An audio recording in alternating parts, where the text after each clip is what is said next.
성도님들께 하나님의 은혜와 평강을 빕니다. 매주일 예배가 그러하지만 오늘 특별히 기쁘고 감격스러운 이유가 있습니다. 그것은 오늘 주님의 몸된 우리 강서침례교회가 교회의 머리이신 주님께서 명하신 대로 침례의식을 행하기 때문입니다.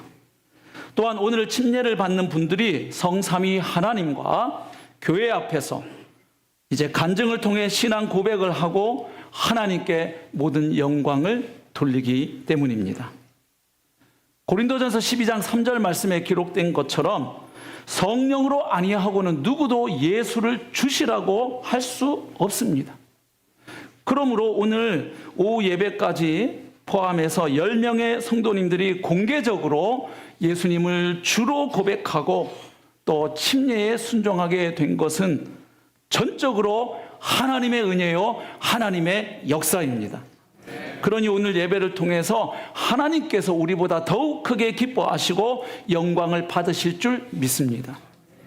오늘 행하여지는 이 침례는 성서에 나오는 두 개의 교회 의식 가운데 하나이지요.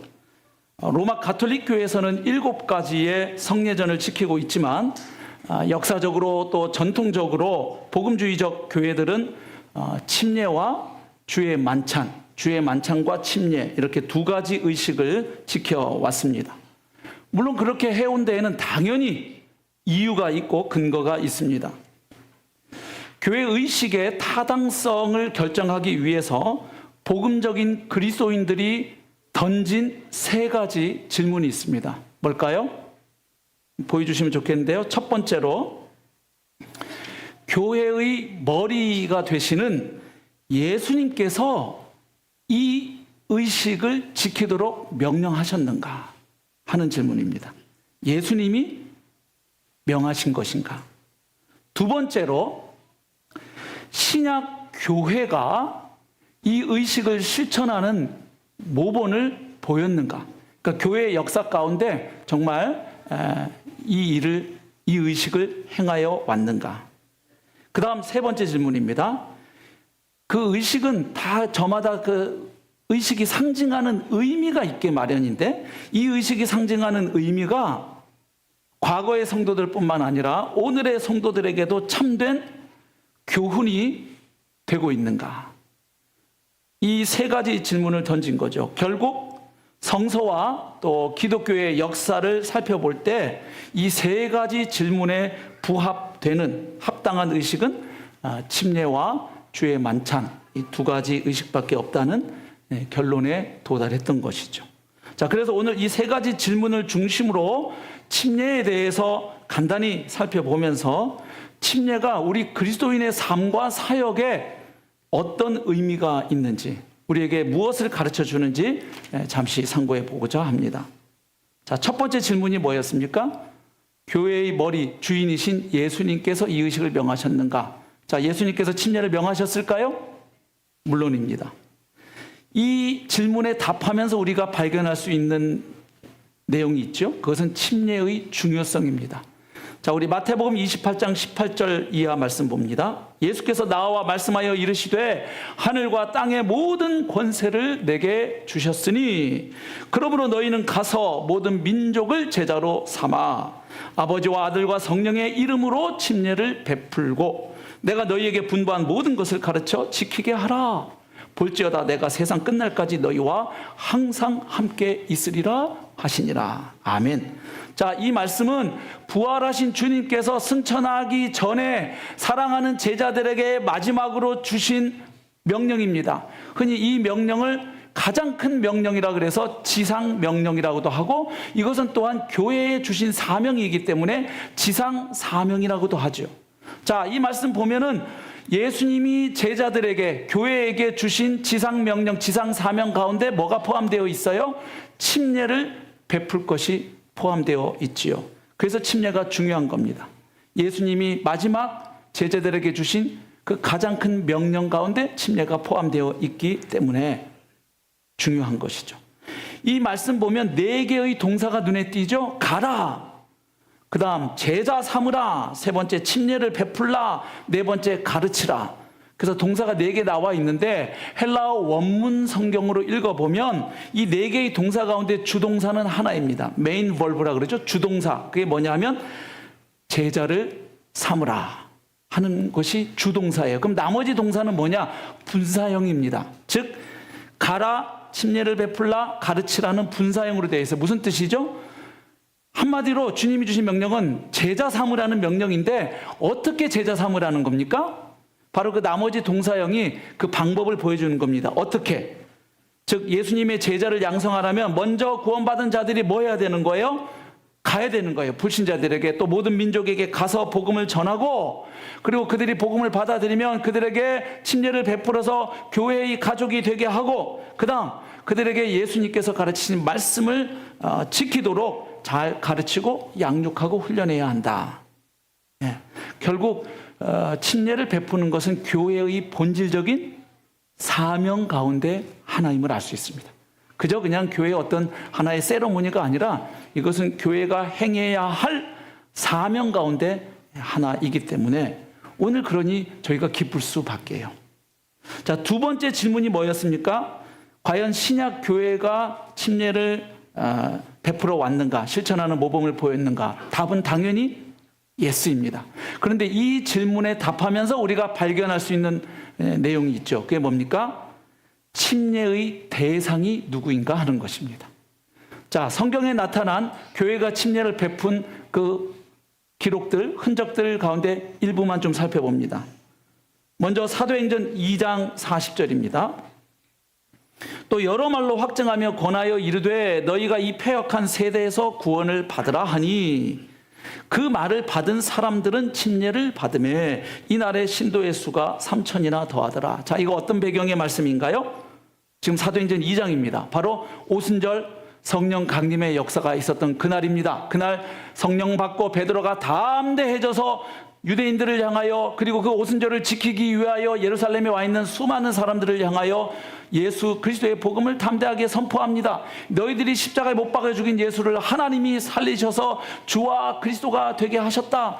그 설교를 듣고 사람들이 마음의 찔림을 받았죠. 우리가 어찌할꼬 할 때 베드로가 회개하고 침례받으라고 말한 다음에 그 뒤에도 40절 보면 여러 말로 확증하며 권하여 이르되 너희들이 이 복음을 통해 구원받으라 이렇게 외친 겁니다.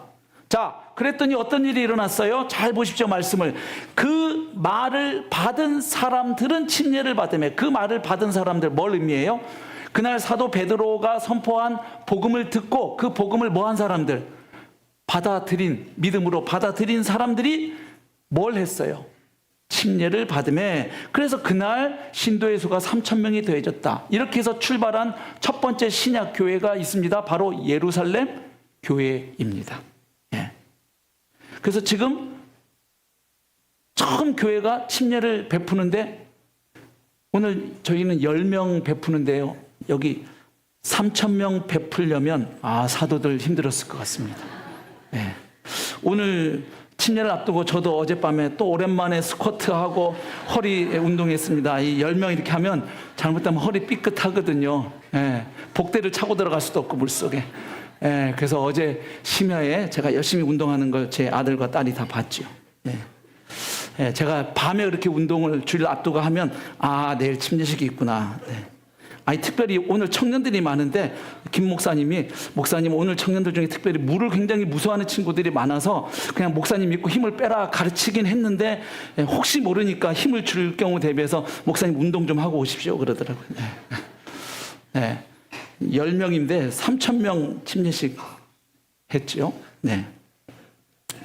자, 사도행전 8장 가보십시다. 8장 4절입니다. 그 흩어진 사람들이, 사도행전 8장 4절, 그 흩어진 사람들이 두루다니며 복음의 말씀을 전할새 빌립이 사마리아 성에 내려가 그리스도를 백성에게 전파하니. 그랬더니 12절, 빌립이 하나님 나라와 및 예수 그리스도의 이름에 관하여 전도함을 그들이 믿고 남녀가 다 침례를 받으니. 자, 이거 어떤 상황이에요? 지금 스데반의 순교 사건이 있었고요. 그리고 예루살렘 교회에 큰 박해가 일어났죠. 그래서 사도들 외에는 그 모든 성도들이 다 예루살렘에서 어디로? 유대와 사마리아 여러 지역으로 흩어질 수밖에 없었습니다. 근데 그 흩어진 사람들이 두려워서 가만히 있었느냐? 아니에요. 흩어져서도 여전히 복음을 증거했습니다. 그 가운데 빌립은 어디로 갔습니까? 사마리아 성에 내려가서 그리스도를 전파했습니다. 자, 그랬더니 그 사마리아 성에 사는 사람들이 빌립이 전하는 그 복음의 메시지, 하나님 나라와 예수 그리스도의 이름에 관한 그 복음을 듣고 어떻게 합니까? 그들이 믿고 남녀가 다 침례를 받음에, 역시 어떤 패턴이 보입니까? 복음을 듣고 믿은 사람들이 침례를 받고 있습니다. 그 다음 사도행전 10장을 보십시오. 44절. 베드로가 이 말을 할 때에 성령이 말씀 듣는 모든 사람에게 내려오시니 베드로와 함께 온 할례받은 신자들, 즉 유대인 출신의 신자들을 가리키죠. 유대인 출신의 신자들이 이방인들에게도 성령 부어주심으로 말미암아 놀라니 이는 방언을 말하며 하나님 높임을 들음이로라. 이에 베드로가 이르되 이 사람들이 우리와 같이 성령을 받았으니 누가 능히 물로 침례 베품을 금하리요 하고 명하여 예수 그리스도의 이름으로 침례를 베풀라 하니라. 자, 이건 어떤 상황입니까? 사도 베드로가 드디어 고넬료의 집에 가서 복음 전한 그 장면이죠. 처음으로 이방인의 집에 찾아가서 복음을 전했습니다. 그런데 그 복음이 선포되는 그 현장 가운데 성령이 임하셔서 이 이방인들이 성령 받는 걸 본 거예요. 그래서 야, 우리와 동일하게 이 이방인들이 성령 받았으니, 즉 성령으로 거듭났으니 이 사람들에게 우리가 당연히 뭘 베풀어야 된다? 침례를 베풀어야 한다. 사도행전 18장 8절 보십시오. 또 회당장 그리스도가 온 지방과 더불어 주를 믿으며 수많은 고린도 사람도 듣고 믿어 침례를 받더라. 복음을 듣고 믿어서 그 다음 침례를 받더라. 예. 이것은 지금 사도 바울의 그 2차 선교 여행 가운데 마지막 여정이었던 고린도 전도 그때 있었던 일을 보여주고 있죠. 자, 지금 말씀들 보면 공통점이 있습니다. 뭡니까? 복음이 선포됩니다. 그러면 그 복음을 듣고 성령이 역사하셔서 자기의 죄인됨을 깨닫고 예수 그리스도의 복음을 믿음으로 받아들인 사람들이 어떻게 했다는 거예요? 침례를 받았다는 겁니다. 근데 그들이 침례받기 전에 먼저 했던 것이 뭐냐면 신앙 고백이었습니다. 왜 신앙 고백을 했는가 하면 우리 로마서 10장 9절 10절 말씀 보실까요? 로마서 10장 9절 10절 말씀. 네가 만일 내 입으로 예수를 주로 시인하며 또 하나님께서 그를 죽은 자 가운데서 살리신 것을 내 마음에 믿으면 구원을 받으리라. 사람이 마음으로 믿어 의에 이르고 입으로 시인하여 구원에 이르느니라. 그래서 구원받고 나서 복음을 받아들이고 나서 자기가 복음을 받아들였다는 사실을 공개적으로 성도들 앞에서 고백하고 침례를 받았다는 사실을 알 수 있죠. 자, 그러니까 성경이 보여주는 원리는 뭐냐면 신자의 침례입니다. 그러니까 침례를 통해 구원받는 게 아니고 하나님의 은혜로 성령의 역사로 구원받고 거듭난 신자가 침례를 받는 거예요. 그 침례를 통해서 신앙을 고백하는 겁니다. 그러니까 저 물이 구원하는 게 아니에요. 하나님의 은혜가 구원하는 것이고 성령의 역사로 거듭나는 것이죠. 그런데 그런 구원을 경험한 자가 침례를 통해 신앙을 고백하는 것이다 하는 겁니다. 신자의 침례. 자, 그 다음 세 번째 질문이 뭡니까? 침례가 상징하는 그 의미가 오늘의 성도들에게 참된 교훈이 되는가 하는 질문인데, 이 질문과 관련해서 우리가 발견할 수 있는 것이 침례의 의미 그리고 침례의 형식에 대한 내용입니다. 자, 우리 침례의 의미를 보여주는 말씀이 바로 오늘 본문 말씀이죠. 로마서 6장 3절 4절 말씀입니다. 무릇 그리스도 예수와 합하여 침례를 받은 우리는 그의 죽으심과 합하여 침례를 받은 줄을 알지 못하느냐. 그러므로 우리가 그의 죽으심과 합하여 침례를 받음으로 그와 함께 장사되었나니 이는 아버지의 영광으로 말미암아 그리스도를 죽은 자 가운데서 살리심과 같이 우리로 또한 새 생명 가운데서 행하게 하려 함이라. 아멘. 자, 여기 중요한 단어, 반복되고 있는 단어가 있습니다. 어떤 단어인가요? 합하여, 그 다음 함께. 합하여 함께, 이 말은 한마디로 연합, 연합이라는 의미죠. 연합. 예. 그러니까 침례는 한마디로 예수님과 연합되었다는 징표라는 거죠. 특별히 예수님의 죽으심과 장사 지내심과 부활 사건에 내가 연합되었다는 고백의 행위가 침례에 순종하는 것이구나 하는 것을 알 수 있습니다. 골로새서 2장 12절에도 한 절 말씀에 짧게 이것을 기록하고 있습니다. 보십시오. 너희가 침례로 그리스도와 함께 장사되고, 여기도 역시 나오는 단어가 함께입니다. 그리스도와 함께 장사되고, 또 죽은 자들 가운데서 그를 일으키신 하나님의 역사를 믿음으로 말미암아 그 안에서 함께 일으키심을 받았느니라. 자, 그러니까 침례는 한마디로 뭘 상징합니까? 예수 그리스도와의 연합을 상징하는 거예요. 예. 특별히 예수님의 죽으심과 장사되심, 그리고 부활에 연합되었음을 상징하는 표징이 침례구나 하는 것을 알 수 있습니다. 그러니까 잠시 후 오후 예배 때 우리 침례 받는 분들 이제 이게 물에 들어갔다가 나오게 될 텐데, 그것이 의미하는 바가 있죠. 나의 죄인 된 옛사람이 예수님과 함께 죽고 물에 들어가는 행위입니다. 그리고 물속에 0. 몇 초겠지만 잠깐 머무십니다. 제가 오래 담궈두진 않을 거예요. 또 심장마비 일으키실까 봐. 네. 짧은 찰나의 순간이지만 그래도 물속에 잠시 멈춥니다. 그건 뭘 상징해요? 장사 지냄. 그 다음 물을 팍 차고 일어납니다. 네. 그걸 잘 일으켜 드리려고 제가 열심히 운동하고 왔다니까요. 네. 그건 뭘 의미해요? 하나님과 새로운 관계, 새 생명으로 거듭났다는 사실을 나타내는 겁니다. 결국 침례는 신앙 고백과 결단의 행위라는 것을 알 수 있습니다. 어떤 신앙 고백입니까? 두 가지가 있죠. 하나는 예수님에 대한 신앙 고백의 의미가 있습니다. 즉, 나는 나를 위해 십자가에 달려 죽으시고, 성경대로 십자가에 달려 죽으시고 부활하신 그 예수님을 나는 나의 구원자와 주님으로, 그리고 온 우주의 왕으로 믿고 있습니다 하는 신앙 고백입니다. 또 한 가지 신앙 고백이 뭐예요? 또한 나는 그 복음을 듣고 믿음으로 이제는 내가 예수 그리스도와 연합되어 있습니다 라는 신앙의 고백, 자기 정체성의 고백이에요. 나는 이제 예수와 연합된 자입니다. 그 다음 결단은 무슨 내용의 결단입니까?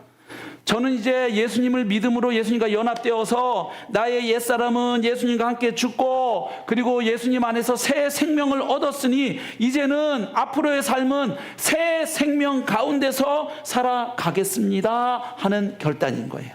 그렇죠? 아까 로마서 6장 4절에도 끝에 뭐라 그랬어요? 우리로 또한 새 생명 가운데서 행하게 하려 함이라. 그러니까 단순히 저 구원받았어요 하는 의미만 아니라 이제는 구원받은 자로서 신자답게 그리스도의 신부로서, 그리스도의 증인으로서 내 남은 인생을 살아가겠습니다 하는 거예요.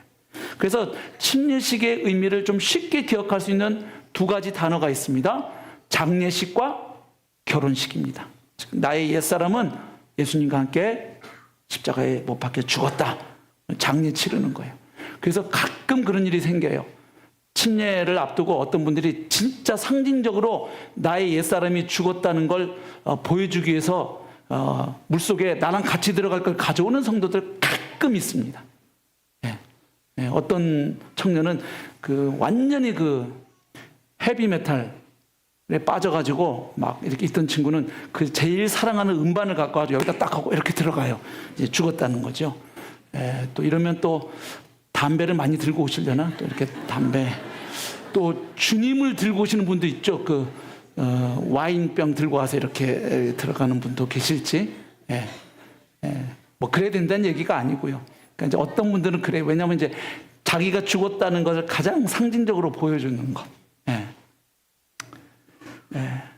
장례식이고요. 또 하나는 결혼식입니다. 결혼식은 신랑과 신부가 하나님과 여러 하객들 앞에서 이제 부부가 되기로, 또 부부가 되었음을 선언하는 자리죠. 결혼식은 끝이 아니고 뭐예요? 시작이죠. 이제부터 부부로서 살아가는 삶이 시작되죠. 마찬가지예요.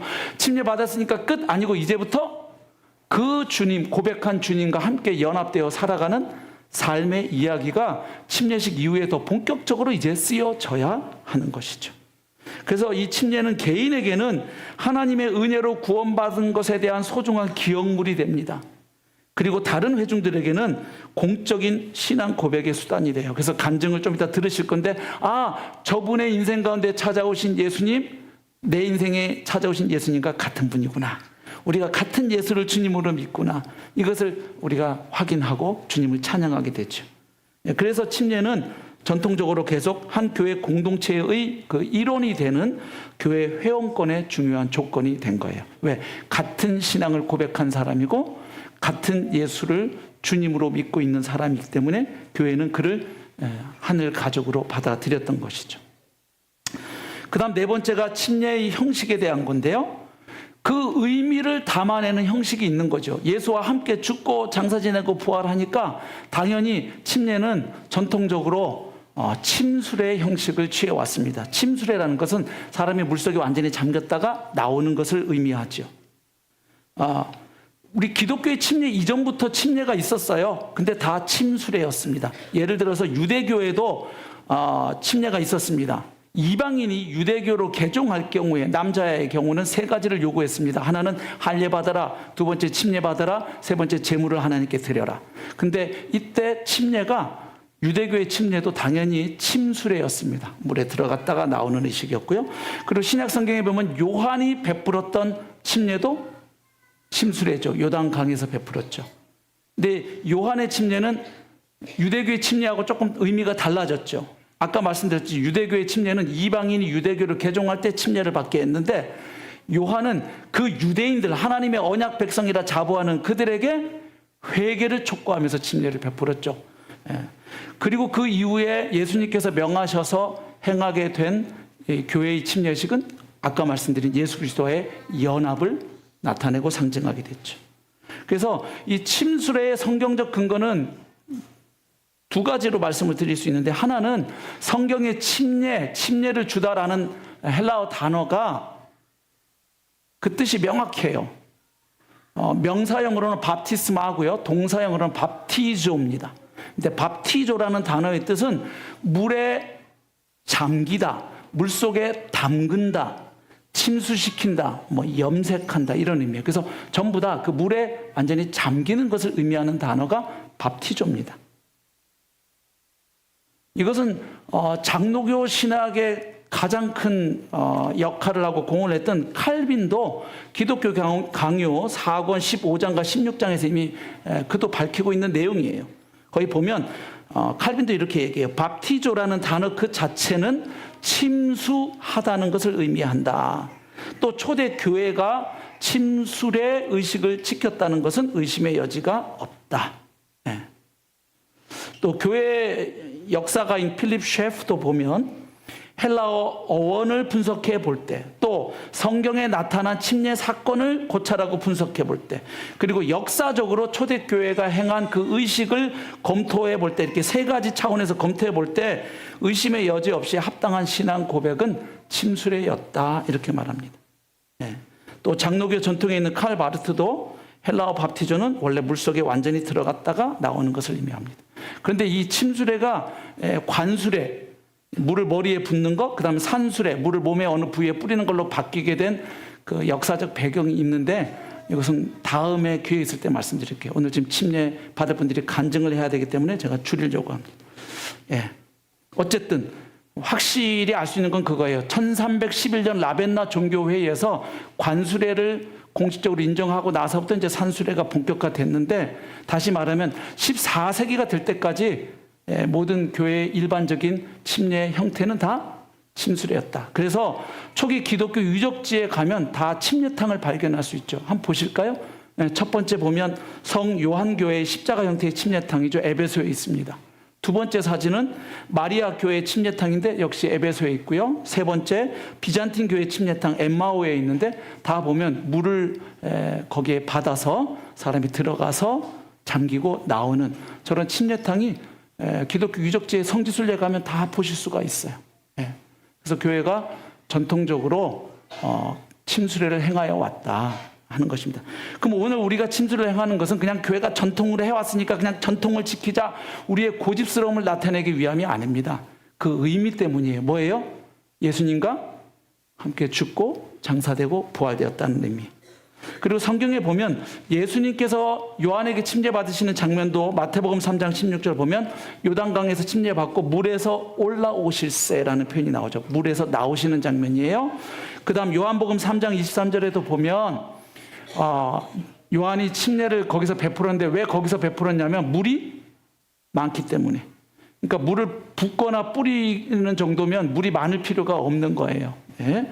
그 다음에 사도행전 8장 26절부터 39절에 보면 빌립이 또 에디오피아 내시에게 복음을 전했죠. 그 병거에 올라가서 이사야서를 읽고 있는 걸 보고 그가 복음을 깨닫고 예수님 받아들이니까 바로 뭐 행합니까? 침례를 행하는데 물 있는 곳에 이르러서 내려가서 침례를 받죠. 물에 내려가라는 표현이 나오고 물에서 올라와라는 표현이 나오니까 성경에서 침례를 베풀 때 침수를 행하였구나 하는 것을 알 수 있습니다. 자, 말씀을 맺겠습니다. 결국 오늘 우리가 가장 기억해야 할 것은 침례의 의미입니다. 예수 그리스도와의 연합. 이것은 신약 성경이 가르치는 가장 중요한 교리입니다. 특별히 사도 바울은 이 교리를 매우 강조했는데 그 이유가 있습니다. 그것은 그리스도 안에 구원의 모든 복이 자리하고 있기 때문입니다. 우리 에베소서 1장 3절 말씀 같이 한번 읽어볼까요? 에베소서 1장 3절 말씀 시작. 찬송하리로다 하나님 곧 우리 주 예수 그리스도의 아버지께서 그리스도 안에서 하늘에 속한 모든 신령한 복을 우리에게 주시되. 아멘. 하나님이 그의 백성들에게 하늘에 속한 신령한 복, 모든 복을 주셨는데 누구 안에서 주셨답니까? 그리스도 안에서 주신 거예요. 결국 우리는 그리스도 안에서 구원을 받고 그리스도 안에서 새로운 삶을 살아가는 것입니다. 그래서 이러한 그리스도와의 연합은 삼위일체 하나님이 이루시는 구원 사건의 모든 측면에서 우리가 그분에게 예수님께 연결된 상태를 의미하는 거예요. 보여주십시오. 다시 한번 그리스도와의 연합은 삼위일체 하나님이 이루시는 구원 사건, 성경이 보여주는 구원 사건은 삼위일체 하나님의 협력 사건이에요. 하나님은 구원을 예정하신 분이죠. 그리고 그 하나님이 예정하신 대로 구원 사건을 이루신 분, 성취하신 분은 구속을 이루신 분은 예수님이시죠. 그리고 예수님이 이뤄놓은 객관적 구원 사건을 나에게 적용시키셔서 그 구원이 나의 구원이 되게 하시는 분은 누구세요? 성령 하나님이시죠. 예, 그래서 그리스도와의 연합은 이 삼위일체 하나님이 이루시는 구원 사건의 모든 측면에서 우리가 다 예수님에게 연결되어 있다. 그래서 성경은 이렇게 말해요. 우리는 창세전에 이미 구원받은 성도들은 하나님에 의해서 예정되고 선택되었다고 말하는데 성경은 그걸 어떻게 말하느냐? 그리스도 안에서 예정되고 선택받은 거예요. 할렐루야. 그 다음 우리는 그리스도와의 연합에 근거해서 칭의를 받습니다. 죄인인 우리가 어떻게 의롭다함을 받아요? 칭의를? 예수님이 오셔서 율법의 요구를 완벽히 이루시는 순종의 삶을, 거룩한 삶을 온전히 그분 혼자 살아내십니다. 그리고 그분이 그렇게 율법의 요구를 이루신 그분이 십자가에 달려 내 대신 죽으시는 거예요. 그런데 그분을 내가 그리스도로 주님을 믿게 될 때 나하고 예수님이 연합되니까 어떤 일이 발생하냐? 나의 죄는 예수님에게 전가되고 예수님이 이루신 성취하신 그 의가 나에게 전가되어 예수님이 이루신 의가 누구의 의가 되는 거예요? 할렐루야. 나의 의가 되는 거예요. 그러니까 칭의가 그리스도 안에서 이루어지는 거죠. 그 다음 그리스도 안에서 우리는 하나님의 자녀로 입양되었고 그리스도 안에서 우리는 성화의 구원을 경험해 갑니다.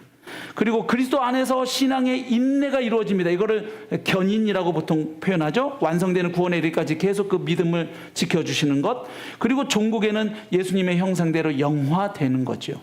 그러니 그리스도와의 연합은 전체 구원 교리의 핵심 진리예요. 우리가 영원한 선택을 받은 것도 그 근원이 예수 안에서, 그리스도 안에서예요. 그리고 선택받은 자의 마지막 과정이 영화의 구원인데 거기에 이르기까지 이 전 과정을 아우르는 것이 그리스도 안에 하는 말입니다. 그래서 구원은 시작부터 마지막까지 그리스도와의 연합 가운데 일어나는 것입니다. 그래서 그래서 그리스도와의 연합은 구원받은 이후에 우리의 삶에 있어서도 경건의 핵심 진리입니다. 왜죠? 우리 지난주에 말씀드렸죠. 복음의 확장선, 그 그림 보고 마치죠. 보십시오. 복음의 확장선 보면 구원받은 이후에 신앙생활을 하잖아요. 그러면 하나님의 거룩하심에 대한 인식이 성장해요. 하나님이 더 거룩해지시는 게 아니고 하나님은 그대로신데 하나님이 얼마나 거룩하신 분인지 나의 인식이 성장해요. 그런가 하면 구원받고 나서 신앙생활을 보면 내가 얼마나 죄인이었는지 나의 육신과 죄성에 대해서 성장합니다. 이게 커져요. 그러면 이거를 정상적으로 메꾸는 방법은 십자가가 어떻게 돼야 돼요? 커져야죠. 근데 그렇지 않을 때, 복음으로 이 문제가 해결되지 않으면 결국 우리가 하는 방법은 위선과 행위를 통해서 하려고 그래요. 위선은 실제 내가 그렇지 않은데 나보다 더 거룩하고 의로운 자로 여겨서 이걸 좁히는 방법이고, 행위는 하나님의 절대 기준은 이건데 그거보다 좀 낮춰서 내가 생각하는 기준 설정하고 그거 지키면 나는 그 행위를 갖고 하나님께 인정받으려는 거죠. 그러니까 결국 복음이 아니면 우리는 율법주의에 빠지든지 방종의 삶으로 빠지게 돼 있어요. 그러니까 결국 구원받은 이후에 성화의 삶도 계속해서 누구와의 연합을 통해서 경험해 간다. 예수님과의 연합. 그래서 성도 여러분, 오늘 침례받는 분들은 이 진리를 가슴에 새기고 앞으로 그 신앙 여정이 주님과 연합하여 가는 복된 여정 되시길 축복합니다. 그리고 이미 구원받은 성도님들, 이미 침례받은 성도님들, 오늘 침례받는 분들을 보면서 나 그때 침례받을 때 예수님 안에서 어떤 서약을 하고 어떤 결단을 했는데 그거 지금 잘 지키고 있는지 돌아보셔야 돼요. 그렇죠? 예? 예. 부부들 결혼 기념일 돌아올 때마다 결혼식장에서 서약한 거 잘 지키고 있는지 한 번씩 돌아보시죠? 공교롭게 제가 오늘 결혼 기념일이에요. 할렐루야. 어느 형제님이에요? 아유, 훌륭한 형제님이 계시네. 예. 예, 저도 오늘 결혼 기념일이에요. 그래서 이거 29년째 약속을 잘 지켜왔나 이러고 오늘 좀 회개해야 되는 날이에요. 예.